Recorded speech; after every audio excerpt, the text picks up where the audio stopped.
Hoje nós vamos falar sobre o casamento segundo a Escritura.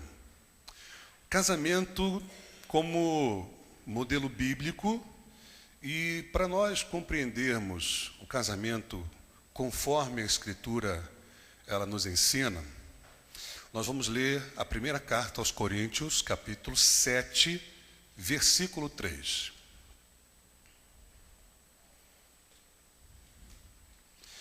Antes de nós termos o nosso jantar de casais, nós vamos ter essa mensagem que tem por finalidade orientar os casais e ajudar os casais por meio desses princípios bíblicos para que os mesmos possam realmente ter um casamento feliz, porque eu acredito que o desejo de todo casal é ser feliz no seu casamento.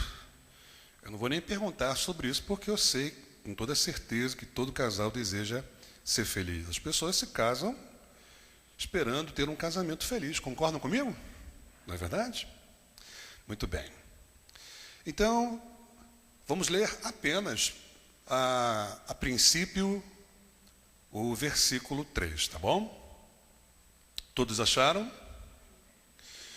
Diz assim a palavra de Deus: o marido deve cumprir os seus deveres conjugais para com a sua mulher, e da mesma forma a mulher para com o seu marido. Muito bem, então a gente vai agora, com base em cima desse texto e de outras passagens, compreender como deve ser o casamento do cristão. A verdade é que todos nós temos uma concepção sobre o casamento. Alguns provavelmente devem ter uma ideia sobre o casamento diante do que viu no casamento dos seus pais. E se o casal, se os pais não tiveram um bom casamento, acaba que os filhos percebem que o casamento traz algumas situações que até desestimula o filho a se casar em virtude dos problemas que ele presenciou no casamento dos seus pais. Tanto é que tem gente que tem medo de casar por causa disso, porque não quer viver a mesma novela que seus pais viveram no casamento. Muita gente diz isso. Então, por esses problemas que ocorrem no casamento dos nossos pais, nós podemos começar a perceber ou a conceber na nossa mente uma ideia de casamento. E pode ser também que a pessoa tenha vivido num lar estruturado, pais que viviam em harmonia, e a pessoa também sonha em ter um casamento semelhante. Presenciou momentos maravilhosos no casamento dos seus pais, viu como eles eram felizes e por isso então deseja também se casar e ter um casamento feliz. Mas o que eu quero chamar a atenção, a princípio, é que cada um de nós temos uma concepção sobre o casamento. E pode ser que essa concepção, essas ideias a respeito do casamento, nem sempre estão de acordo, em harmonia com aquilo que a Bíblia ensina. O que nós vamos aprender nessa noite vai derrubar alguns paradigmas que nós temos, algumas ideias preconcebidas, equivocadas e até mesmo antibíblicas, mediante o conhecimento que a gente vai adquirindo à medida em que a gente vai lendo a palavra de Deus, principalmente o capítulo 7 de 1 Coríntios. Antes de falar sobre como ter um casamento bíblico e como deve ser o casamento cristão, deixa eu passar primeiro para você um panorama a respeito dessa carta, desse texto aí que nós acabamos de ler. Essa carta ela foi escrita por Paulo, provavelmente os estudiosos dizem que foi no ano de 55 depois de Cristo. A carta ela discute diversos temas necessários, inclusive o casamento, porque havia algumas dúvidas a respeito do casamento. Então, os cristãos de Corinto escreveram, pediram ao apóstolo Paulo que falasse a respeito do casamento, e por isso então ele fala sobre o casamento no capítulo 7 e apresenta alguns princípios no casamento ou para o casamento, tá? A carta foi escrita para cristãos da cidade de Corinto, uma vez que essas pessoas desejavam saber a vontade de Deus, viver segundo a vontade de Deus. Paulo, então, dá diversas orientações, uma vez que ele sabia que havia vários problemas nessa igreja, inclusive na área do casamento também. Ele, então, procura trazer orientações e ensinamentos para esse tema. A carta, segundo os estudiosos e segundo a Bíblia, foi escrita na cidade de Éfeso, e Paulo escreve essa carta com o objetivo de quê? De instruir os cristãos sobre diversos assuntos, como mais uma vez já disse, repito, também relacionado ao casamento. Então, o desconhecimento a respeito do casamento é algo antigo. As ideias equivocadas sobre o casamento também são coisas antigas. Problemas no casamento são coisas antigas e atuais. E muitos casais sofrem, têm problemas, e muitos casamentos foram desfeitos exatamente porque esses 3 princípios que vamos ver nessa noite foram quebrados, foram feridos. Então eu garanto que se você praticar no seu casamento essas 3 verdades que você vai aprender nessa noite, você tem toda a possibilidade de ter um casamento feliz. Por que eu digo toda a possibilidade? Porque vai depender muito mais de você, da sua vontade de fazer o que a Bíblia ensina, de você colocar em prática aquilo que você vai aprender nessa noite. Se você praticar, eu garanto que você vai ter um casamento feliz, um casamento segundo a vontade de Deus. Amém, gente? Então, eu vou procurar, assim, ser bem objetivo na nossa mensagem de hoje, porque eu quero abrir espaço para que vocês possam fazer perguntas dentro das 3 verdades que nós vamos apresentar nessa noite. Porque se a gente abrir para diversas perguntas, vai fugir um pouco do tema e a gente não vai atender a todos. Então, se você tiver alguma dúvida sobre aquilo que a gente vai falar nessa noite, você então vai ter oportunidade de fazer as suas perguntas, tá? Gente, o que nós vamos aprender aqui com tudo aquilo que a gente vai ler a partir desse versículo 3 de 1 Coríntios, a respeito do casamento? Que o casamento bíblico envolve responsabilidades sexual, espiritual e conjugal. Veja, todo casamento bíblico, um casamento cristão, engloba responsabilidade, preste atenção para isso, na área sexual, na área espiritual e na área conjugal. Se cumprirmos essas responsabilidades, nós teremos um casamento cristão, nós teremos um casamento bíblico, nós teremos um casamento feliz. Se nós formos irresponsáveis nesses 3 contextos, pode ter absoluta certeza que aonde está havendo a irresponsabilidade, o descuido, é nessa área que vai acontecer a crise no casamento. A experiência prova isso, a Bíblia fala sobre isso, e isso é indiscutível. Quando se quebra uma responsabilidade, um princípio, há um descuido em cumprir um dever, nesses 3 contextos, sexual, espiritual, conjugal, com certeza o casamento vai entrar em crise. Então é interessante a gente tomar conhecimento dessas 3 responsabilidades, na área sexual, espiritual, conjugal, para nós então termos um casamento bíblico, e quem entendeu até agora diga amém. Então nós vamos começar analisando a responsabilidade sexual. E nós temos aqui algumas ideias que o apóstolo Paulo compartilha com a gente a partir do capítulo 7, versículo 3. E o primeiro princípio para você ter um casamento cristão e bíblico é esse. Guarde isso.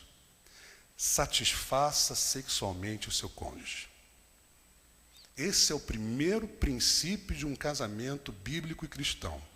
Satisfaça sexualmente o seu cônjuge. Guarde isso. Isso é uma responsabilidade. E, segundo a Escritura, é uma responsabilidade mútua. Tanto eu quanto a minha esposa temos a responsabilidade de satisfazer um ao outro sexualmente. Se houver um descuido nesta área, o casamento vai ter sérios problemas.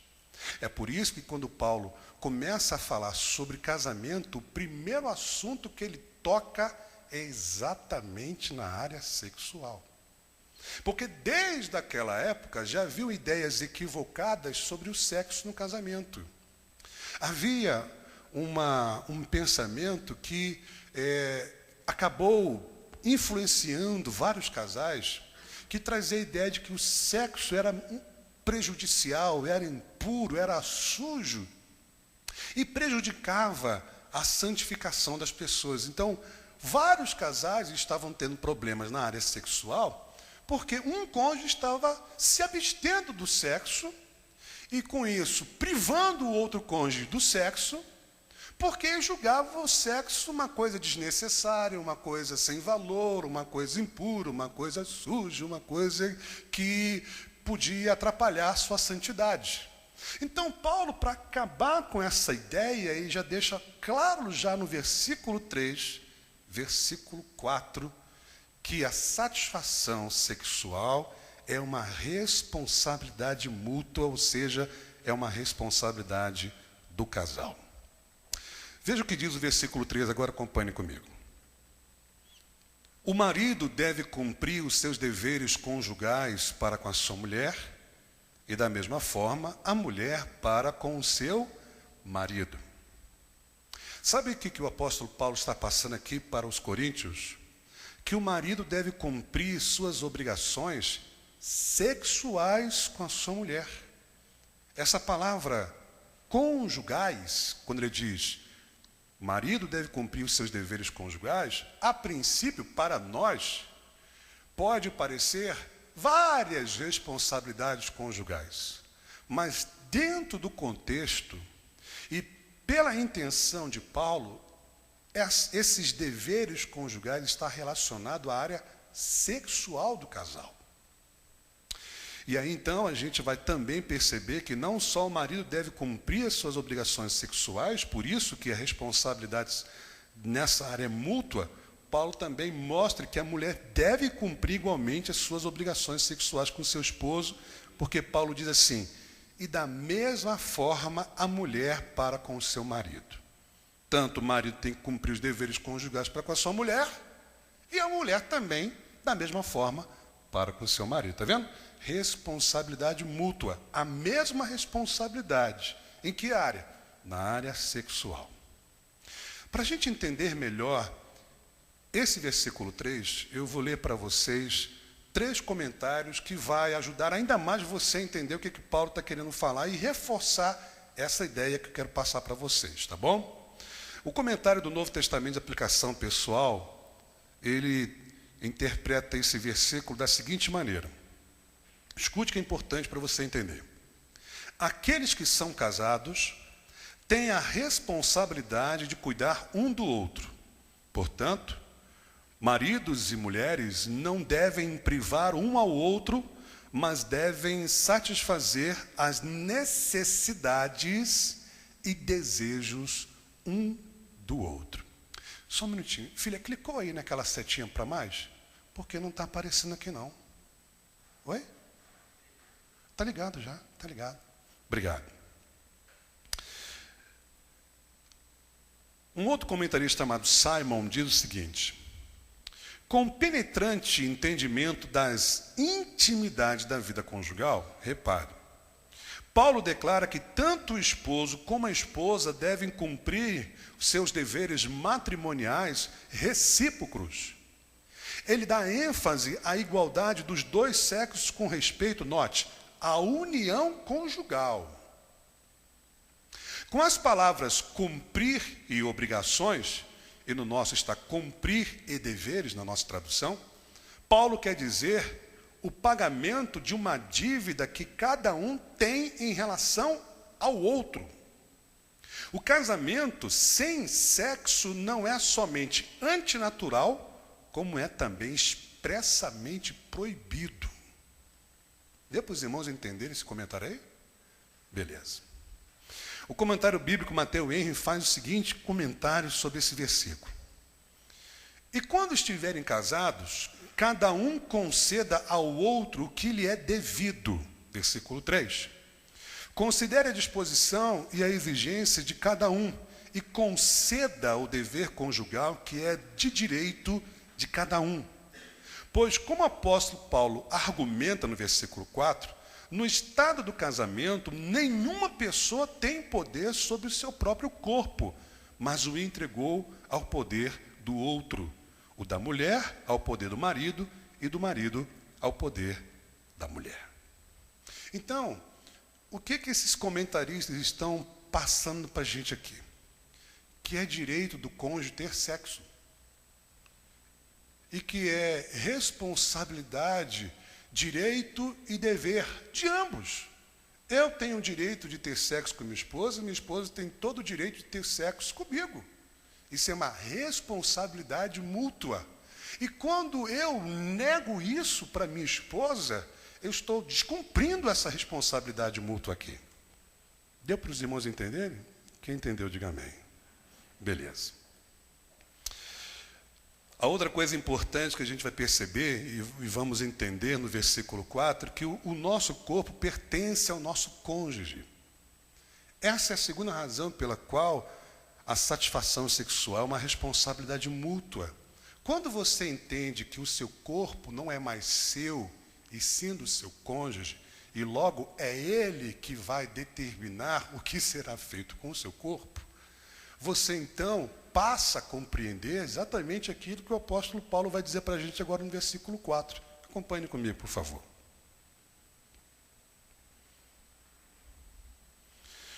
A mulher não tem autoridade sobre seu próprio corpo. Em outras palavras, no português bem claro, Paulo está dizendo o seguinte: a mulher não manda mais no seu corpo. A mulher não é mais dona de si. Quem é dona do corpo da mulher? Paulo vai dizer. Mas sim o marido. Da mesma forma, o marido não tem autoridade sobre o seu próprio corpo, mas sim a mulher. Então, o que a gente entende aqui? Eu não mando mais no meu corpo. Quem é que manda no meu corpo? Minha esposa. Minha mulher não manda mais no corpo dela. Quem tem autoridade no corpo dela sou eu. E por que Paulo fala isso? Para argumentar, obrigado, que nós temos o quê? Esse direito sobre o corpo do cônjuge. E eu vou apresentar alguns outros comentários para você ver que essa ideia que eu estou passando para você não é apenas uma conclusão minha pessoal. Porque o que eu mais quero é ser imparcial nessas interpretações, para que você não pense que eu estou sendo tendencioso para o lado masculino ou para o lado feminino. Mas tudo que eu quero é que você entenda o que a Bíblia fala por ela mesma. E aí, querido, se nós realmente desejamos ter um casamento bíblico, nós temos que apenas aceitar aquilo que a Bíblia diz. Talvez você ou alguém não goste ou não concorde, mas se você quer ter um casamento bíblico, você vai ter que abraçar esses princípios que a Bíblia nos ensina, tá bom? Então, olha só, o nosso corpo pertence ao nosso cônjuge. Isso aqui já começa a quebrar um paradigma, tá? Para muitos casais, isso aqui é um problema. Tem cônjuge que acha que o outro não pode se intrometer no corpo dela. Só pode se envolver quando ela permite, quando ela deixa, como se o corpo dela fosse ainda dela. Olha que coisa absurda. Olha que situação. O homem tem autoridade sobre o corpo da esposa. Paulo diz no versículo 4, a mulher não tem autoridade sobre o seu próprio corpo, mas sim o marido. A mulher tem autoridade sobre o corpo do marido. Versículo 4, parte B. Da mesma forma, o marido não tem autoridade sobre o seu próprio corpo, mas sim a mulher. Vamos aos comentários. Simon diz o seguinte: mas aqui ele deixa bem claro que com respeito à sexualidade de esposo e esposa, há completa igualdade. Cada um dos dois tem autoridade sobre o corpo do seu cônjuge, e os dois se submetem um ao outro. Assim experimentam completa mutualidade. Percebe então que existe uma submissão mútua? Não é só minha mulher que se submete a mim, não, na área do corpo, do sexo. Eu também me submeto a ela. Então há uma igualdade nesse sentido aí. Isso a gente precisa parar para pensar. O comentário série Cultura Bíblica diz o seguinte: Nem as esposas, nem os esposos têm o direito de usar os seus corpos completamente como queiram. Têm obrigações um para com o outro. Ou seja, está concordando exatamente com a ideia do apóstolo Paulo nesse texto, tá bom? Agora a gente vai perceber que a abstinência sexual ela é proibida e a sua exceção ela é detalhada, ela é condicionada, ela é descrita pela Bíblia, pelo apóstolo Paulo, que a gente vai ver agora no versículo 5. Acompanhem comigo, por favor, na sua Bíblia, para a gente poder, então, compreender agora essa terceira razão que vai nos confirmar que nós devemos satisfazer sexualmente o nosso cônjuge, tá bom? Diz assim a palavra de Deus: não se recusem um ao outro, exceto por mútuo consentimento e durante certo tempo, para se dedicarem à oração. Depois, unam-se de novo, para que Satanás não os tentem por não terem domínio próprio. Então, agora a gente vai começar a compreender a terceira razão pela qual você deve satisfazer sexualmente seu cônjuge. A abstinência, a princípio, é proibida. Porque a primeira coisa que Paulo fala é: não se recusem um ao outro. Em outras palavras, não negue sexo ao seu cônjuge. Essa é a ideia que Paulo está falando aqui para a gente. Então, a abstinência sexual, a princípio, ela é proibida. Mas aí o apóstolo Paulo, no versículo 5, parte B, vai apresentar uma exceção para a abstinência sexual. Ela só pode acontecer se o casal concordar. Note, o texto diz: não se recuse um ao outro, exceto por mútuo consentimento. O que isso quer dizer? Que o meu cônjuge não pode negar sexo para mim se eu também não concordar. Só pode negar se eu concordar. Tem que ter uma concordância mútua, não é só uma decisão unilateral. Tem que ser uma decisão junta. Um quer, o outro também concorda e quer também. Se um não concordar, deve continuar a atividade sexual. A abstinência só pode acontecer se o casal concordar. Se o casal não concorda, não pode existir abstinência. Vocês entenderam isso aí? É um outro paradigma que cai. É um outro problema que acontece em muitos casamentos, tá? Continuando. A abstinência sexual deve ser temporária. É um outro detalhe que Paulo descreve sobre essa exceção para a abstinência sexual, que está na parte C do versículo 5. Ele diz assim: e durante certo tempo. Ou seja, não pode ser por muito tempo essa abstinência sexual. E para a gente poder acelerar, ganhar tempo e falar tudo aqui, dá tempo ainda para você fazer pergunta, eu vou acelerar um pouquinho mais aqui, tá? E essa abstinência sexual, ela deve ser para consagração. Ou seja, para fins espirituais, para você jejuar, para você orar, para você buscar a Deus. É o único propósito para o qual o casal pode se abster sexualmente. É lógico, vou abrir um parênteses aqui, que pode acontecer outras situações que pode exigir abstinência sexual. Por exemplo, uma cirurgia. O cônjuge operou e recentemente está operado e não pode fazer esforço. Então é óbvio que o outro cônjuge deve ter consideração nesse sentido e entender que o seu cônjuge não tem condições de praticar sexual, porque senão pode romper lá os pontos da cirurgia, pode trazer problemas. Ou uma enfermidade que impossibilita a pessoa de ter atividade sexual, e nesse sentido o cônjuge deve ter compreensão. Então, essas questões, Paulo ele não apresenta aqui, mas o que ele quer deixar bem claro é o seguinte: você está saudável, você não tem nenhum problema, você está bem de saúde, está tudo bem com você? Beleza, então tá. Você só pode se abster sexualmente se for para orar. Fora isso, você não pode. Sentiu o drama? Percebeu? Então ele diz, para se dedicarem à oração. Então você pode chegar para o seu cônjuge assim, meu amor, você me permite eu me dedicar à oração e a gente se abster da atividade sexual para esse propósito? Se ele concordar, beleza. Se não concordar, você vai ter que respeitar e só pode fazer isso com ele concordando.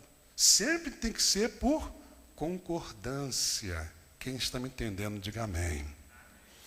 E aí Paulo então vai apresentar uma outra ideia sobre essa abstinência sexual. A abstinência sexual prolongada deve ser evitada, porque se torna perigosa. Olha o que ele diz no versículo 5, na parte final.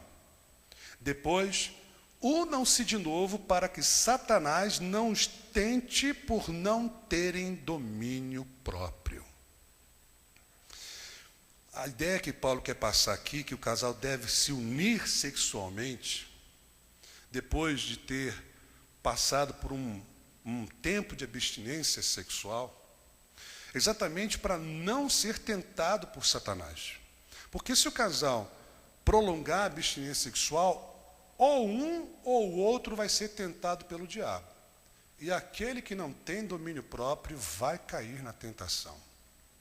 Portanto, a abstinência sexual prolongada, ela deve ser evitada. Para a gente então entender melhor esse versículo, William MacDonald diz o seguinte: a abstinência só é permitida mediante duas condições. Primeiro, deve dar-se por mútuo consentimento, como a gente viu, a fim de que o marido e mulher se dediquem à oração, essa tem que ser a finalidade. Segundo, deve ser apenas temporária. Marido e mulher devem juntar-se novamente para que Satanás não os tentem por causa da incontinência ou por falta de domínio próprio, tá bom? Comentário bíblico africano diz o seguinte: a única exceção permitida por Paulo seria por breves períodos, quando ambos concordarem em se abster do sexo, para que possam devotar-se à oração. Tais períodos, entretanto, não devem ser prolongados, para que Satanás não os use para semear sementes de tentação. E aqui vale a pena a gente abrir um parênteses. Um dos problemas que leva muitos cônjuges à traição é exatamente isso: a abstinência sexual. Um dos cônjuges não quer, e aí você vê muitos casais ficando 15 dias, um mês, 2 meses, 3 meses, 6 meses. Eu conheci um casal que ficou 1 ano sem atividade sexual. E o marido desesperado, sofrendo terríveis tentações. E por isso que muitos acabam caindo no adultério, na prostituição, porque casou-se para ter atividade sexual. E ao se casar, é negado a ele atividade sexual, algo que é do direito dele. O que está acontecendo? Vai entrar num processo de tentação. O diabo não é bobo, o diabo quer destruir o casamento, quer destruir a vida da pessoa, percebe que está havendo abstinência sexual. Ah, meu amigo, enquanto o cônjuge em casa não quer ter sexo com o seu cônjuge, tem um monte de gente lá fora, no trabalho, na faculdade, na rua, querendo ter atividade sexual com ele. Aí é prato cheio para o diabo. E aí não tem como você querer que o seu marido e a sua esposa sejam santos durante tanto tempo sem ter abstinência sexual. Isso é uma imprudência, isso é falta de sabedoria, isso é muita ignorância bíblica, permitir que seu esposo fique meses, dias sem ter atividade sexual. Você está colocando o seu marido assim, na beira do abismo, ou a sua esposa na beira do precipício. Por isso que a gente tem que pensar sobre isso, gente. Então, no casamento bíblico, a satisfação sexual é um direito do cônjuge. Logo, nós precisamos parar para responder essa pergunta: o nosso cônjuge está satisfeito sexualmente? Se você pudesse agora perguntar para o seu cônjuge a seguinte pergunta: Você está satisfeito sexualmente? Eu tenho dado esta satisfação sexual para você? Qual seria a resposta dele? Se o seu cônjuge disser que não, você tem que trabalhar nessa área. Você tem que começar a se preocupar com isso. Porque para você ter um casamento bíblico, você tem que satisfazer o seu cônjuge e o seu cônjuge também tem que satisfazer você. Então, o princípio é satisfaça sexualmente o seu cônjuge. Quem entendeu isso aí, diga amém. Vamos agora analisar a responsabilidade espiritual. Vimos a responsabilidade sexual, agora vamos ver que no casamento bíblico existe uma responsabilidade espiritual. Isto é, uma responsabilidade que eu e você temos com Deus, diante de Deus. E que responsabilidade é essa? Olha, sente o drama. Eu e você precisamos viver a vida toda com o nosso cônjuge. Quando você casa para viver toda a sua vida com o seu cônjuge. Nós não casamos pensando em divórcio ou em separação. Nós casamos para viver juntos o resto da vida. E esse é o segundo princípio que Paulo apresenta para a gente e a responsabilidade espiritual que nós temos. Veja o que diz 1 Coríntios, capítulo 7, do verso 10 até o verso 11. Aos casados dou este mandamento, não eu, mas o Senhor, que a esposa não se separe do seu marido, mas se o fizer, que permaneça sem se casar, ou então reconcilie-se com seu marido. Observe agora, e o marido não se divorcie da sua mulher. Gente, o divórcio é proibido por Deus, é proibido por Cristo, é proibido pela palavra de Deus. E essa proibição que nós encontramos aqui nesses 2 versículos, não é uma proibição do apóstolo Paulo, e ele deixa muito claro isso, quando ele diz assim, aos casados dou este mandamento, não eu. Então ele está tirando o corpo dele fora, dizendo, gente, não sou eu que dou esse mandamento. Isso não tem nada a ver comigo. Isso é uma coisa que foi Deus que estabeleceu. E é o que ele vai dizer para a gente, mostrando claramente que essa proibição é de Cristo. Ele diz, aos casados dou este mandamento, não eu, mas o Senhor, que a esposa não se separe do seu marido. Então essa proibição não é de Paulo, é de Cristo e também ela é enfática. Por quê? Porque Paulo diz assim, que a esposa não se separe do seu marido. Depois ele diz, e o marido não se divorcie da sua mulher. Primeiro ele fala para a mulher, não se separe do seu marido. Depois ele diz para o marido, não se divorcie da sua esposa. Note como é que ele está enfatizando, tanto para o marido como para a esposa. Não se separe dela, não se separe dele. O que é isso? Eu que estou mandando isso? Não, quem está mandando isso é o Senhor. Crente não pode pensar em divórcio. Existem algumas exceções que a Bíblia nos apresenta sobre divórcio, só que hoje não está aqui dentro do nosso contexto. Mas posso assim antecipar para você que em caso de infidelidade sexual pode acontecer o divórcio. Se o descrente que é casado com um crente quer se separar, pode acontecer o divórcio. Mas isso é um assunto que a gente precisa estudar com muito cuidado para não ter algumas conclusões equivocadas. Se você quiser entender sobre essa questão do divórcio, eu coloquei um vídeo lá no YouTube falando sobre isso. No site da igreja tem um estudo sobre esse assunto. Quando que um cristão pode se divorciar? Quando que ocorre o divórcio segundo a Escritura? Então você pode examinar, pode estudar esse assunto lá no site da nossa igreja, tá bom? Mas agora a gente está vendo aqui que com relação a casais cristãos, o mandamento é que eles não se separem.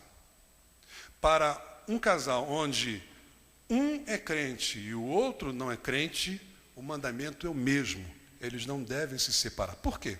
Porque lá na igreja de Corinto, algumas pessoas estavam achando que o fato do sujeito ter se convertido a Jesus e o seu cônjuge não, seria uma razão para o divórcio. Só que Paulo está mostrando para essas pessoas, para esses casais, para esse irmão em Cristo, que o fato dele ser casado com um incrédulo não significa que ele tem que se separar. Ele deve continuar, desde que o cônjuge incrédulo queira continuar com ele.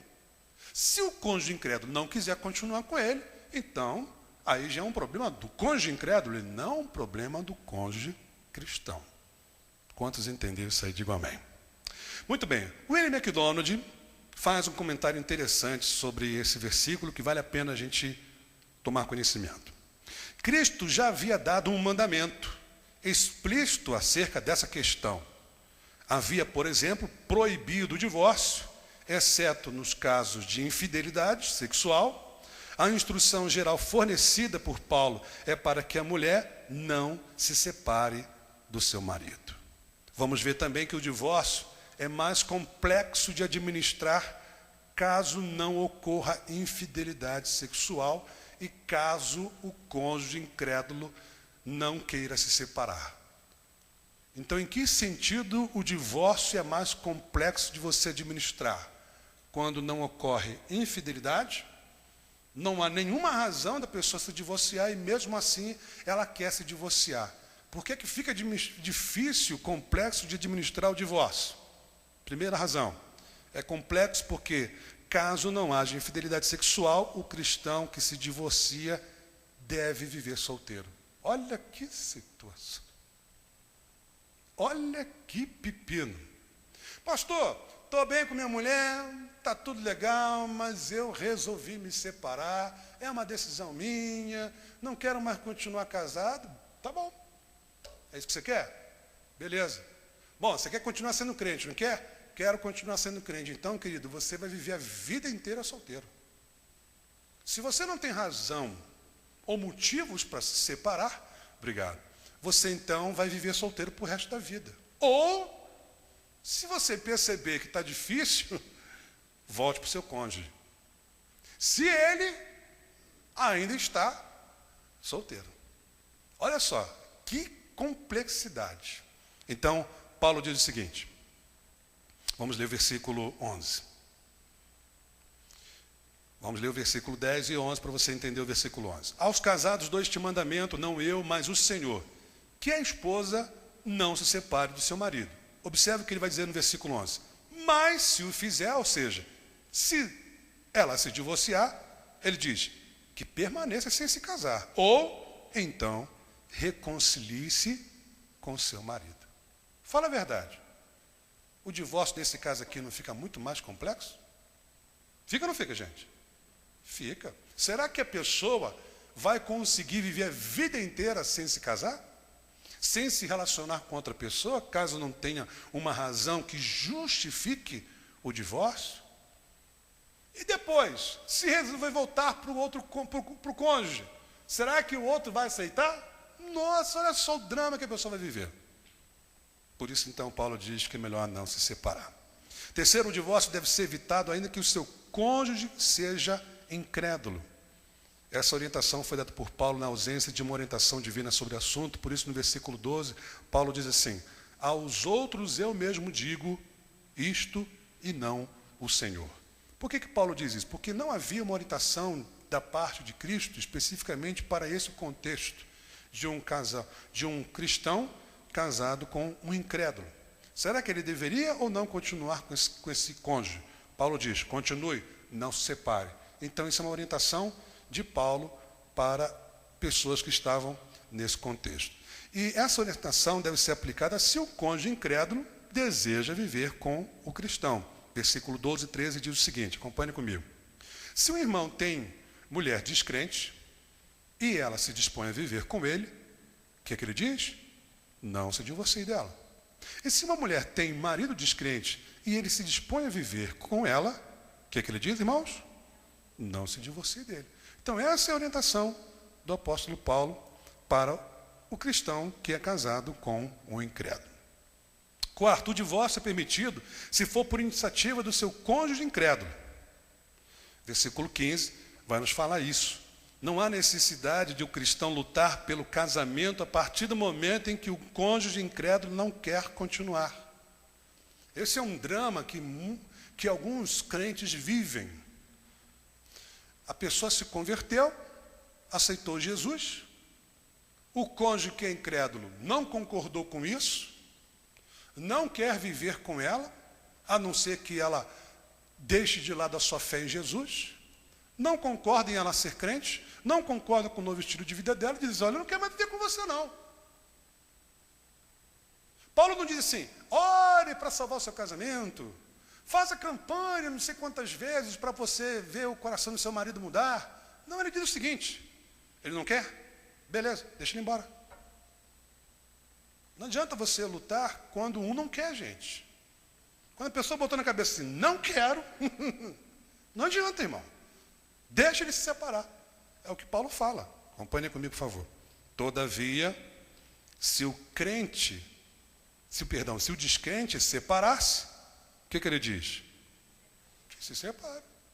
Quer separar, querido? Um abraço, vai com Deus, Deus te ajude, Deus te abençoe, e vai ver a sua vida, irmão. No caso de o cônjuge incrédulo querer a separação, o cristão está livre para um novo casamento. E aí Paulo diz então, em tais casos, o irmão ou a irmã não fica debaixo da servidão. A maioria dos comentaristas bíblicos entendem que essa frase de Paulo, que o irmão ou a irmã não fica debaixo de servidão, significa que a pessoa está livre para se casar novamente.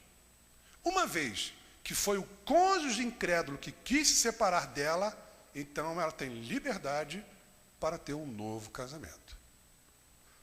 O problema é que, vamos imaginar que é o crente que não quer mais viver com o cônjuge incrédulo. E aí o troço enrola. A questão é quando o cônjuge incrédulo não quer mais viver com o cônjuge crente. Ok? Também vamos ver que o divórcio deve ser evitado por causa do chamado divino, que é um outro detalhe interessante que Paulo fala, então, e a gente vai ver no versículo 17, versículo 20, versículo 24. A gente vai entender que isso é uma ordem geral. Versículo 17. Entretanto, cada um continue vivendo na condição que o Senhor lhe designou e de acordo com o chamado de Deus. Paulo diz, esta é uma ordem para todas as igrejas. Que ordem é essa? Deus, quando te chamou, você era casado? Continue casado. Deus, quando te chamou, você era solteiro? Fique solteiro. Essa é a ideia que Paulo está passando aqui e o que a gente vai compreender. E além de ser uma ordem geral, também era uma ordem reforçada, coisa que você vê no versículo 20 e 24. Por 3 vezes Paulo fala a mesma coisa. No versículo 17, no versículo 20 e no versículo 24. Como já lemos o 17, vamos ler o versículo 20 e 24. Cada um deve permanecer na condição em que foi chamado por Deus. Versículo 24. Irmãos, cada um deve permanecer diante de Deus na condição em que foi chamado. Lawrence Richard diz o seguinte: Deus nos chamou para ser uma pessoa casada? Então permaneça casado. Para que se separar? Para que se divorciar? Comentário do Novo Testamento, aplicação pessoal, diz o seguinte: aceite qualquer situação em que o Senhor lhe colocou e continue como era quando Deus o chamou, porque Deus pode usar os seus seguidores fiéis em todas as áreas da vida. Deus te chamou, você era solteiro? Deus vai te usar como solteiro. Deus te chamou quando você era casado? Deus também vai te usar, mesmo você sendo casado. É isso que o comentarista está passando para a gente. Marshall, um dos comentaristas mais respeitados do meio evangélico no mundo, diz o seguinte: Paulo defende um princípio geral de que as pessoas devem permanecer na situação em que se encontram, quer sejam casadas ou solteiras, o que, por extensão, incluía os escravos e os livres, coisa que Paulo fala no contexto que a gente não leu para ganhar tempo. Segundo o seu raciocínio, o mais importante é manter os mandamentos de Deus em qualquer situação que a pessoa se encontre. Então, Deus, quando te chamou por meio do Evangelho, você era casado, então obedeça os mandamentos de Deus no seu casamento. Deus te chamou quando você era solteiro, obedeça os mandamentos de Deus na sua vida de solteiro. E assim por diante. Você é livre? Então, obedeça a Deus. Você é escravo? Obedeça a Deus. Então, em todos os contextos que você se encontra, você precisa obedecer ao Senhor. É isso que Márcio está falando para a gente. O divórcio deve ser evitado mesmo diante das adversidades, causado por problemas atuais, é o que Paulo vai dizer para a gente no versículo 26, acompanhe na sua Bíblia. Por causa dos problemas atuais. Paulo diz assim, olha, penso que é melhor o homem permanecer como está. Está casado, irmão? Continua casado. Separa não, vai arrumar mais problema. Está solteiro, querido? Continue solteiro. É mais jogo você ficar solteiro. Em que contexto? Num contexto espiritual, porque o solteiro pode se consagrar, pode servir muito mais a Deus do que uma pessoa casada. Não que uma pessoa casada não possa servir a Deus, mas a questão é que o solteiro pode se dedicar muito mais do que uma pessoa casada para Deus. Então é nesse sentido, tá? Então a gente percebe aqui que é uma opção melhor, por isso Paulo diz, penso que é melhor o homem permanecer como está. Então, meu irmão, você está casado? A melhor opção é você continuar casado. Quem entendeu isso aí, diga amém. E por causa das dificuldades que surgirão na vida. Isso é interessante a gente pensar rapidinho, está no versículo 28, acompanhe comigo. Paulo diz assim, olha, mas se vier a casar-se, não comete pecado. E se uma virgem se casar, também não comete pecado. Mas aqueles que se casarem enfrentarão muitas dificuldades na vida e eu gostaria de poupá-los disso. Gente, casamento tem os seus pontos positivos, mas a questão é que quando você casa, você vai enfrentar, como Paulo diz aqui, muitas o quê? Dificuldades. Isso é previsto, gente. Porque quando você é solteiro, você vai se virando. Mas quando você é casado, você tem que cuidar da sua esposa, se tiver filhos, tem que cuidar dos filhos. E quando você está com problemas, toda a sua família está envolvida no problema. E aí você enfrenta, então, muitas dificuldades por causa disso. Então, isso não deve nos desanimar, mas deve nos preparar para as muitas dificuldades. Casou, meu irmão? Beleza, mantenha-se casado. Vai vir um monte de problema aí, mas continue casado. Quem entendeu, diga amém. O fato de você ter muitos problemas no casamento não é a razão de você se divorciar. É isso que Paulo está querendo passar para a gente aqui. Tá bom? Então, Lawrence Richard faz o seguinte comentário sobre esse versículo, sobre esses versículos que acabamos de ler, né? 26, 27 e 28. Há razões para o divórcio e a separação, como está lá em Mateus, no capítulo 19, versículo 9. Mas não há razões frívolas para o divórcio. O objetivo de Deus é um casamento real que dure uma vida inteira. Portanto, no casamento bíblico, o casamento é para a vida inteira. Vocês podem repetir isso comigo? No casamento bíblico, o casamento é para a vida inteira. E a pergunta é, estamos dispostos a viver a vida inteira com o nosso cônjuge?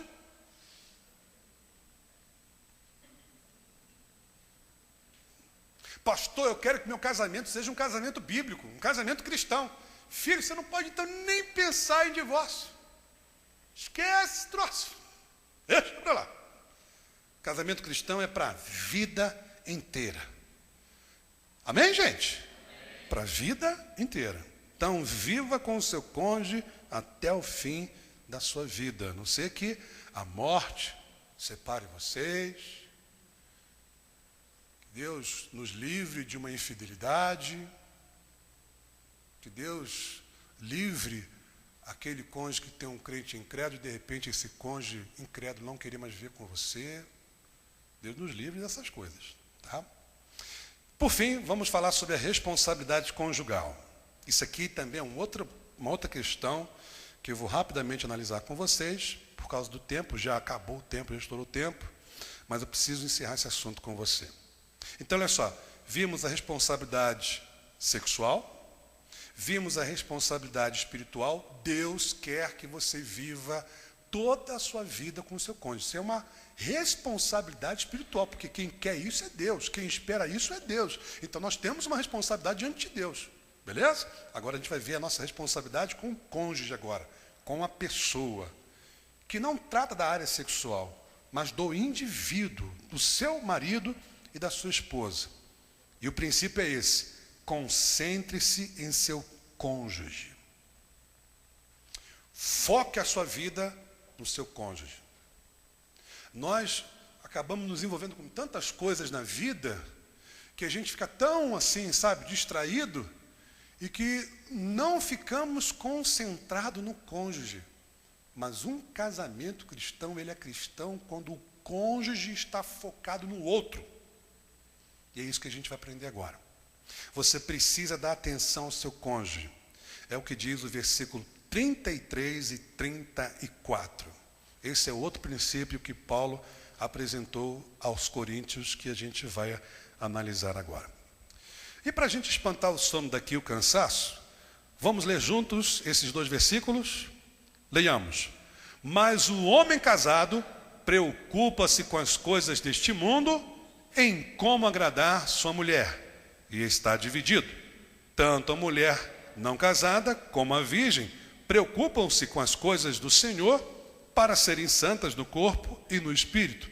Mas a casada preocupa-se com as coisas deste mundo, em como agradar seu marido. Então agora você vai perceber que, assim como a satisfação sexual é uma responsabilidade mútua, assim como que viver a vida inteira com o seu cônjuge também é uma responsabilidade mútua, porque não é só uma responsabilidade sua, é também do seu cônjuge. Agora você vai ver que você também precisa dar atenção ao seu cônjuge, e o seu cônjuge também tem que dar atenção a você. É o que nós vamos começar a perceber agora. Vamos entender que o relacionamento conjugal impõe responsabilidades terrenas. Por isso Paulo diz assim: mas o homem casado preocupa-se com as coisas deste mundo. Uma vez que você casa, você vai ter que ter responsabilidades terrenas com relação à sua esposa. Tipo, você vai ter que trabalhar para sustentar a sua esposa, comprar as coisas, ir no mercado. O que mais? O que mais que a gente tem que fazer como casado? Cuidar do filho, educar do filho. O que mais? Um monte de coisas, né, que nós temos que fazer, que está nessa área, o quê? Terrena. Entendeu? É o que Paulo está querendo passar para a gente. Mas o homem casado, olha só, preocupa-se com as coisas deste mundo. O comentário bíblico africano fez um comentário interessante que vale a pena a gente conhecer. Paulo desejava que os coríntios, assim como ele, se ocupassem apenas das coisas do Senhor e não dos seus relacionamentos conjugais, que ele chama aqui de coisas do mundo. O desejo de Paulo é que as pessoas fossem solteiras, porque sendo solteiras elas podem se dedicar ao Senhor. Mas uma vez casado, o sujeito vai ter que se preocupar com as coisas deste mundo, com as responsabilidades terrenas, tá? O relacionamento conjugal exige dedicação a assuntos terrenos. Por isso Paulo vai dizer agora para a mulher casada: mas a casada preocupa-se com as coisas deste mundo. O que isso quer dizer? Que a mulher tem que se dedicar às questões do casamento deste mundo. William MacDonald diz o seguinte: também nesse caso, a que se casou se ocupa com as coisas do mundo. Isso não significa que ele é mais mundana que a mulher não casada. Antes, repare, precisa dedicar parte do seu dia às tarefas corriqueiras, como cuidar da casa. Um exemplo. Então, a partir do momento em que a mulher se casa, ela vai ter que cuidar dos seus filhos, da casa, do marido. Então, ela tem uma preocupação terrena. A mulher solteira não tem essas preocupações.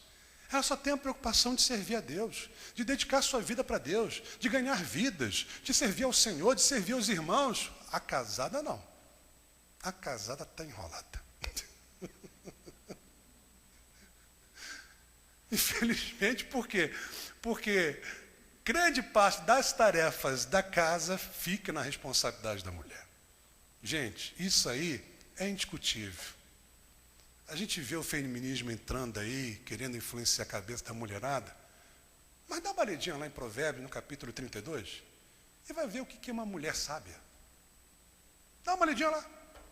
Você não pensar que é cabeça minha, pastor é meio machista, pastor é meio radical, pastor é isso. Não, querido, é a Bíblia que diz, é Deus que ensina. Vai lá, mulher sábia, como é que é mulher sábia? Mulher sábia cuida da casa, cuida dos filhos, cuida do marido, cuida de tudo. Vai reclamar com Salomão. Ué.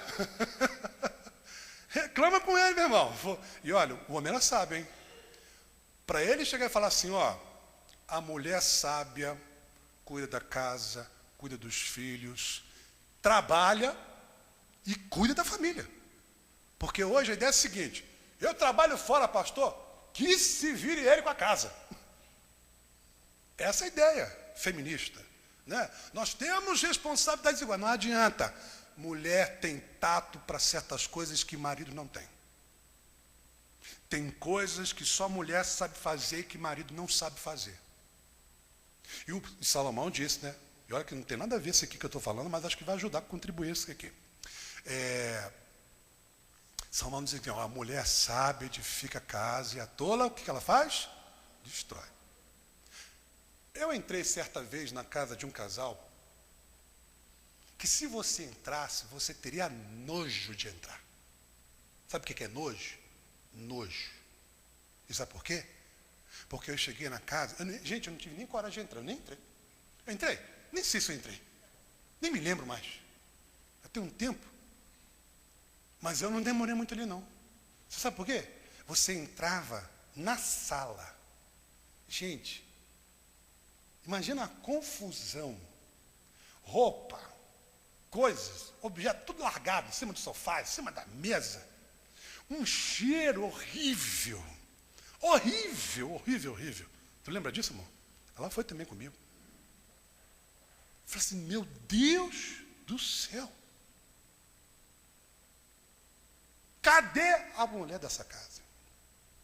Porque, meu querido, não tem como não. Até você, mulher, se você entrasse na casa daquela mulher, você disse, que mulher é essa?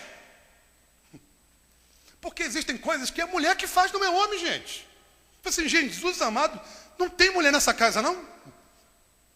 Até você, mulher. Você não pensou isso, amor? Você não pensou isso também? Eu pensei, eu falei assim, gente, será que essa mulher não está vendo isso aqui tudo, não, gente? Lógico que o homem pode ajudar, mas tem coisas, irmãos, não tem jeito, é só a mulher que faz. Então, quer entender melhor? Leia Provérbios 32 para a Bíblia te convencer. Leia lá e você vai ver o que é uma mulher sábia. E olha, eu já vi alguns casais terminarem o casamento por causa disso. Porque a mulher, ela casou, mas não assumiu o seu papel de esposa e que tem a responsabilidade de cuidar, de zelar pela casa e pela família. Acaba o casamento. Acaba. Se não acabar, vai ser aquele casamento que os dois estão debaixo do mesmo teto, mas acabou o casamento. Isso acontece muito, você sabe disso, né? Não se separa por conveniência, para não ter que falar, não sei o quê, mas você vê que o casal, nem mais casal, está ali debaixo do mesmo teto, são amigos, entendeu? Estão ali só morando junto, mas não tem mais casamento. Já acabou. E se você não tratar disso, vai chegar a esse ponto. Ou hoje, ou amanhã. Porque vai chegar uma hora que seu marido não vai aguentar. E eu sei de um casamento, de um casal amigo meu, que acabou por causa disso. A mulher diz assim, eu trabalho fora, eu faço, então, você chegava na casa dela, não tinha comida, tudo largado, tudo sujo. E se não fosse o marido fazer, estaria tudo largado, tudo sujo. Então ele ia lá, fazia, chegava em casa também, depois do trabalho, cansado e tinha que fazer, e a mulher não estava nem aí. Roupa ele que tinha que lavar, roupa que ele tinha que passar, a casa ele tinha que arrumar, e a mulher não fazia absolutamente nada. Sabe o que é absolutamente nada? Absolutamente nada. Passou 1 ano, passou 2 anos, passou 3 anos, chegou uma hora que o marido chega. Oh, Por isso que a Bíblia nos ensina aqui, amados, essa ideia de que tanto o marido tem que focar na sua esposa e a mulher também focar no seu marido. E quem entendeu, diga amém. O comentário do Novo Testamento, de aplicação pessoal, diz o seguinte: o casamento é uma tremenda, escute essa, é uma tremenda responsabilidade por parte de cada um dos cônjuges envolvidos. Para que um casamento seja bem-sucedido, marido e mulher devem trabalhar em seu relacionamento. Ambos terão que se preocupar com as responsabilidades terrenas e como agradar uma ao outro. Viu? E aí você vai então entender que você deve agradar o seu cônjuge. Irmão, aí está o nosso maior desafio. E é o que Paulo vai nos mostrar no versículo 33 e 34. Acompanhe comigo. Mas o homem casado preocupa-se com as coisas deste mundo, leiam comigo, em como agradar sua mulher. E está dividido, tanto a mulher não casada como a virgem preocupa-se com as coisas do Senhor, para serem santas no corpo e no espírito. Mas a casada preocupa-se com as coisas deste mundo, em como que? Agradar o seu marido. Deixa eu só ver esse negócio que está pitando aqui, que eu botei para... Ok. Então, gente, olha só. Está escrito na sua Bíblia que você tem que agradar o seu cônjuge? Está escrito? É isso aí. Precisa de interpretação? Explicação, alguma coisa assim? Não, né? Beleza. Então, como agradar sua mulher? Pergunte a ela. É a melhor forma de você saber como agradar sua mulher. Mas eu vou te dar umas dicas, tá?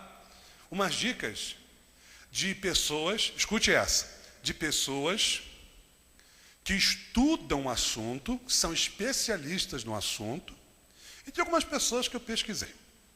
Primeiro, você agrada a sua mulher fazendo elogios. Você agrada a sua mulher sendo companheiro. Você agrada a sua mulher sendo carinhoso, sendo atencioso. Você agrada a sua mulher respeitando ela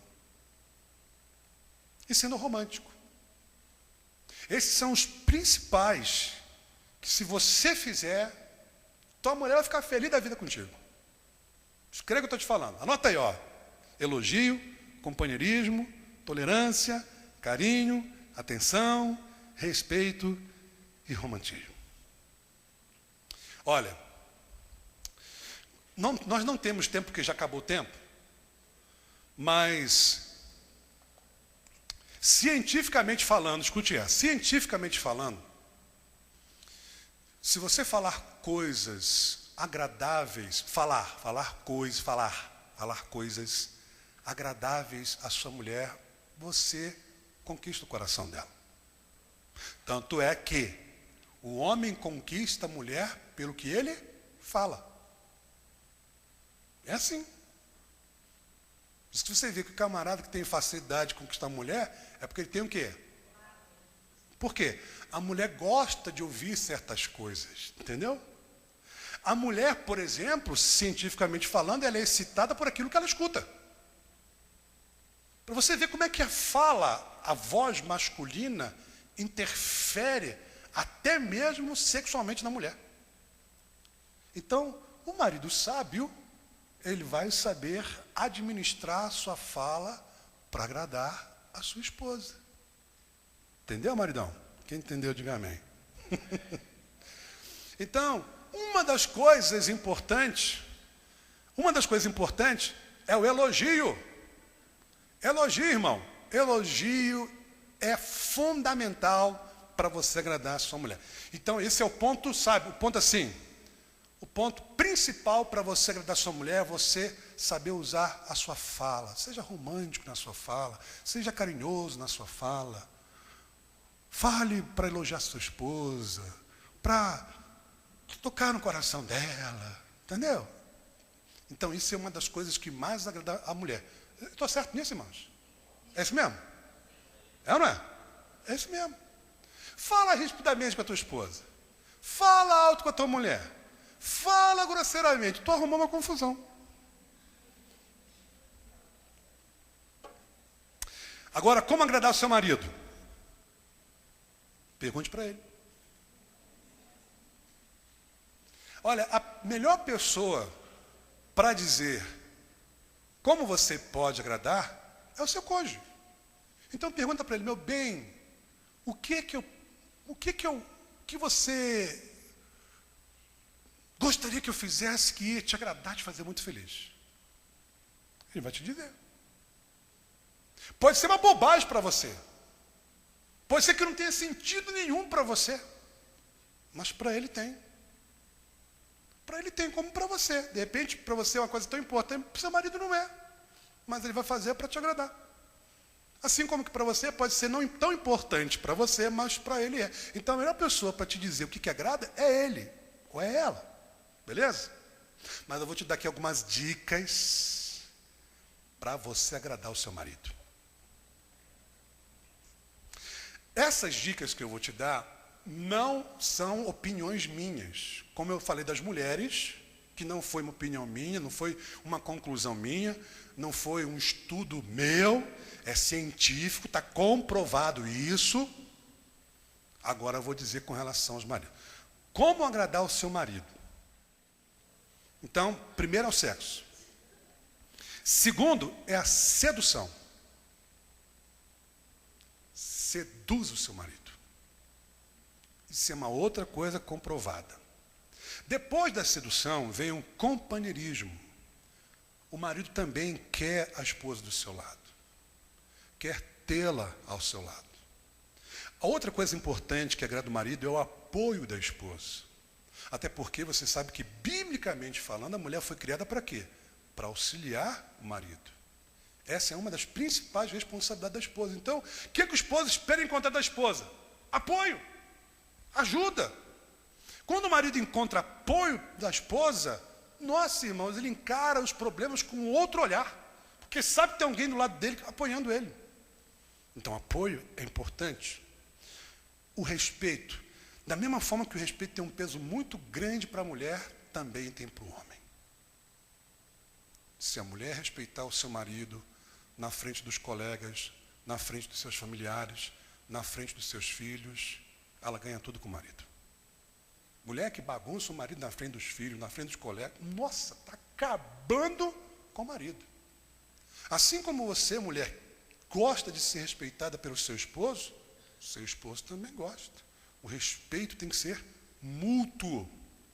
Mútuo. Você não gosta de ser chamado de atenção na frente de ninguém? Ele também não gosta. Você não gosta de ser humilhado pelo seu marido? Ele também não gosta. Você não gosta de ser criticado na frente de ninguém? Ele também não gosta. Respeito é mútuo. É um caminho, é uma pista de mão dupla. Vai lá, vem cá. Não é só você que tem que ser respeitada. Seu marido também. Isso agrada ao seu marido. E uma das coisas que agrada também, tanto a mulher quanto o marido, é quando o seu cônjuge não é crente e ele se converte, que é a conversão. Porque quando você tem um cônjuge que não é incrédulo, uma das coisas que com certeza irá agradar profundamente você, é ele se convertendo. É você saber que ele foi salvo pela graça de Deus, não é verdade? E ver a transformação da vida dele, porque olha, como é que ele vai mudar depois que se converter? Olha, se ele é um alcoólatra se convertendo, ele larga o alcoolismo. Se ele é um drogado se convertendo, ele deixa as drogas. Se ele é um mulherengo se convertendo, ele vai deixar a mulherada e vai ser só você, minha querida. Olha que bênção.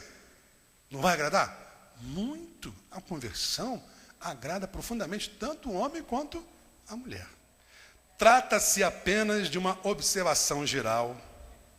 O homem casado deve agradar a esposa e tem mais obrigações a cumprir, diz William MacDonald. Gente, então no casamento bíblico o cônjuge é prioridade. Então a pergunta que nós devemos responder é essa: estamos dando prioridade ao nosso cônjuge? Estamos focados no nosso cônjuge? Estamos dando atenção para o nosso cônjuge. Quais são as necessidades do seu cônjuge? Supra essas necessidades. Quais são os problemas do seu cônjuge? Resolva, ajude seu marido, sua esposa a resolver os problemas dele. Quais são os desejos do seu cônjuge? Procure realizar esses desejos. Tu tem que estar focado no seu cônjuge. Esse é o princípio que a Bíblia ensina. Então, casamento bíblico consiste em satisfação sexual, união permanente e prioridade ao cônjuge. Ponto. Se você satisfazer sexualmente seu marido, viver com ele o resto da sua vida e sempre dar a ele a prioridade que ele merece por ser o seu cônjuge, você vai ter um casamento bíblico, um casamento abençoado, um casamento harmonioso, um casamento até exemplar para muitos outros casais. Amém, gente?